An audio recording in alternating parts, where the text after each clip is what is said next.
சொல்கிறேன். மார்க்குன்னு ஒரு குட்டி பையன் இருந்தானா. ஒரு கிராமத்தில் வாழ்ந்துட்டு வந்தான்.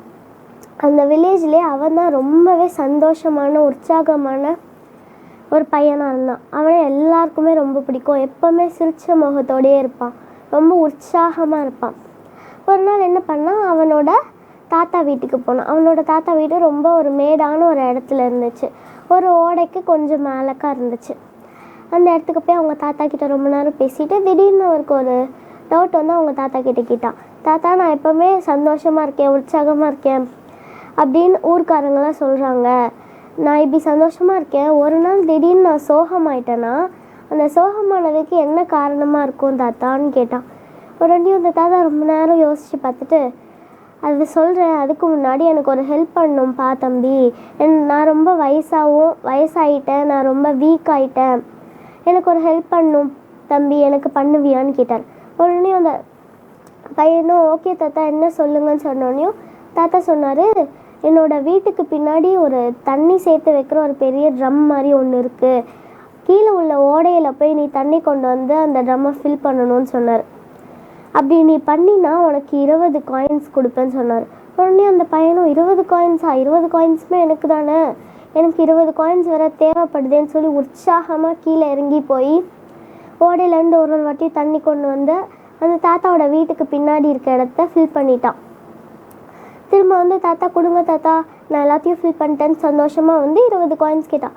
உடனே தாத்தா சொன்னார், நான் ரொம்ப ஞாபக மறதியாக இருந்துட்டேன்ப்பா, நான் இன்னொன்றும் சொல்ல மறந்துட்டேன், என்னோடய கிச்சன்லேயும் அதே மாதிரி ஒன்று இருக்குது, அதுலேயும் நீ தண்ணியை நிரப்பணும்ப்பான்னு சொன்னார். பரவாயில்ல தாத்தா, கிச்சனில் மட்டும்தானே, அப்படின்னா எனக்கு என்ன தருவீங்கன்னு உற்சாகத்தோடு கேட்டான். உடனே அந்த தாத்தா சொன்னார், திரும்ப உனக்கு 20 காயின்ஸ் தரேன், மொத்தமாக 40 காயின்ஸ் தரேன்ப்பா உனக்குன்னு சொன்னார் அந்த தாத்தா.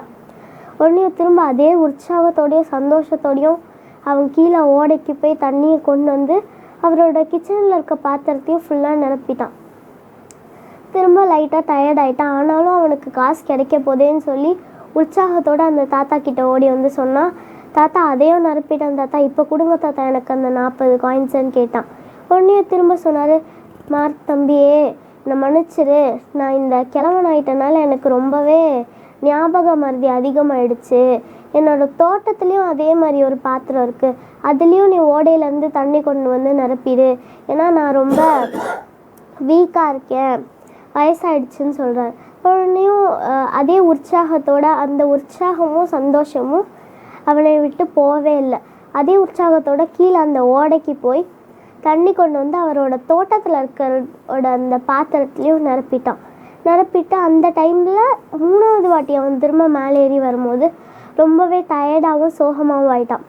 மேலே வந்து தாத்தா எல்லாத்தையும் நிரப்பிட்டேன் தாத்தா, இப்போ எனக்கு 60 காயின்ஸ் கிடைக்கும்ல தாத்தா, கொடுங்க தாத்தான்னு சொன்னோனையும், தம்பி நான் மன்னிச்சிருப்பா, இப்போ தான் எனக்கு ஞாபகமே வருது, இதுவும் ஞாபக மறதியால் தான் நடந்துச்சு, நான் வந்து ரொம்ப ஏழையாக இருக்கேன், அதனால் என்கிட்ட எந்த காயின்ஸுமே இல்லைன்னு சொன்ன உடனேயும் அவன் ரொம்பவே சோகமாயிட்டான். அதுக்கப்புறம் அந்த தாத்தா அவனை கூப்பிட்டு சொல்கிறாரு, நீ ஸ்டார்டிங்கில் என்கிட்ட ஒரு கொஷின் கேட்ட தெரியுமா, எந்த விஷயம் ஒன்றா இந்த உற்சாகம் சந்தோஷம்லாம் இருக்கிறத கெடுக்கும்னு கேட்டில, அதுக்கு இதான்ப்பா பதில். உன்னோட எக்ஸ்பெக்டேஷன்ஸ் அதிகமாக எது மேலே நீ வாஞ்ச வைக்கிறியோ, ஒரு வேலைக்காக எதை நீ வேணும்னு நினச்ச அந்த வேலையை செய்கிறியோ, அது கிடைக்காதப்ப தான் உன்னோட சந்தோஷத்தையும் உன்னோட உற்சாகத்தையும் நீ இழக்கிற.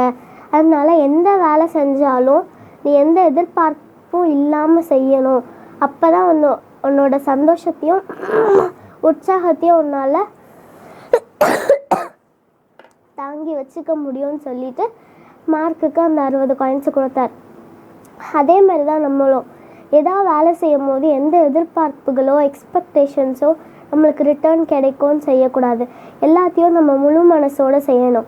அப்படி செஞ்சால் நம்ம யாருக்கு செய்கிறோமோ அவங்க கொடுக்கலனாலும் ஏசப்பா நம்மளை இரட்டிப்பான ஆசீர்வாதங்களால் ஆசீர்வதிப்பார். பைபிளில் கூட ஒரு வசனம் இருக்குது, ஏசாயா 29:11.